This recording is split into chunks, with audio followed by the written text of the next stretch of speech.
It began in death. Loved ones sacrificed for survival.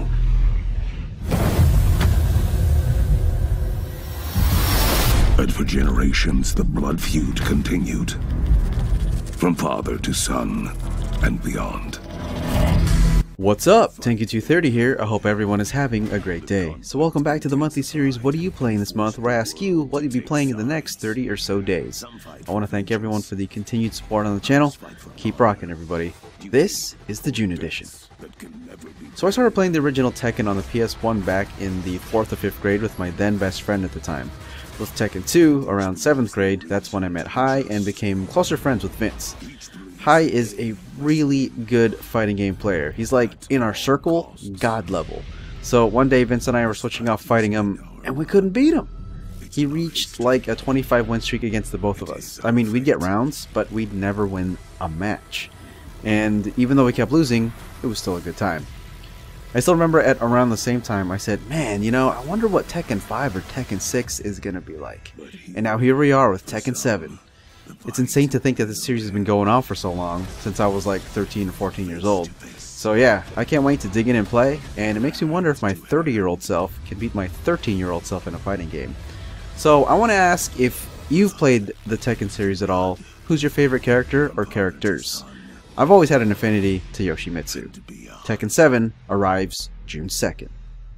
The best fights are personal.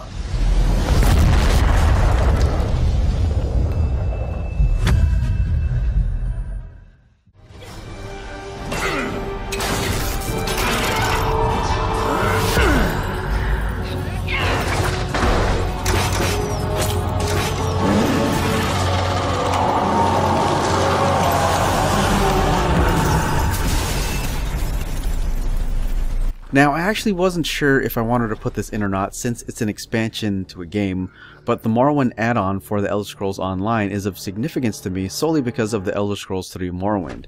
For me, playing Morrowind at the time of its release, with a shitty graphics card by the way, I don't know what to expect, except that it was fantasy, and it was open world like I'd never believed. And as I was experiencing it, it became a really magical place for me to just get absorbed in. It was such a familiar and alien place at the same time, it was unique environmentally, and that's always stuck with me, as well as the countless stories I've had adventuring through the world. It was also my first foray into downloading game mods, and that just changed everything.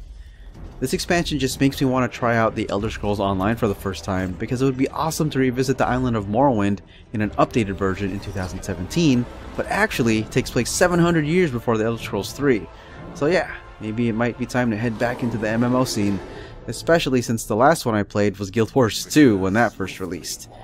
The Elder Scrolls Online Morrowind releases June 6th. Morrowind has need of you all.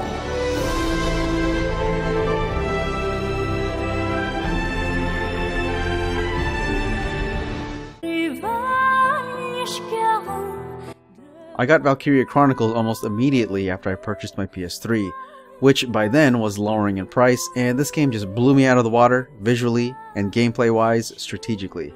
It was a mix of third-person and tactics as you control troops on the ground using various weapons like rifles, machine guns, and grenades, and at times I was hesitant to play because I didn't want to lose any troops, because once they were gone, they were gone.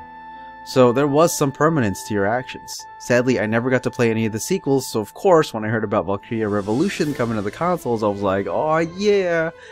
However, as I kept watching footage and reading more articles about it, I realized it's more of a side project spin-off, where there are a little more fantasy elements involved. So as you can also see from the trailer, it looks a lot like an action RPG. I'm not sure what to think of it, so I'm currently on the fence, but I would like to give it a shot at some point. It might also help that the game is not full price and comes out at $40. Valkyria Revolution arrives June 27th. So a couple of quick hits. So we got Dirt 4 coming out on June 9th, and visually, as with all previous Dirt games I remember, it looks spectacular. You also got 50 cars to choose from, routes within Australia, Spain, Michigan, Sweden, and Wales, plus a feature called Your Stage, where you can create a rally stage that you can race yourself or share with your friends. And lastly, we have Crash Bandicoot N.Sane Trilogy. I feel like it's been forever since we played as Crash Bandicoot, if you didn't count his cameo in Uncharted 4, so it's great to see him spinning and jumping once more, fully remastered in HD. Playing this game was probably one of the few times I wasn't kicking our asses in games because we were taking turns. It releases June 30th. So quickly, as for me, get ready for Raven's DLC and Gravity Rush 2. I'm really excited to play that to see if it'll have any bearing on the main story at all. Expect a lot more Mafia 3, even though that series isn't doing well, so I can finally upload it all. Along with Dishonored 2, I haven't forgotten about that. Nier Automata, I haven't forgotten about that either. Odin Sphere, Deadbolt, Tokyo 42, Uncharted 4, and hopefully the return of Fatal Frame on the Wii U. Alright, so let me turn my head toward you all and ask, what are you playing this month? That's going to be it for this episode, so if you all made it this far, thanks for watching, and as always, take care, and Tengu230 out. The entire June release list is down below. Game on, everybody. Keep smiling, thanks for the support, and I'll see you next month.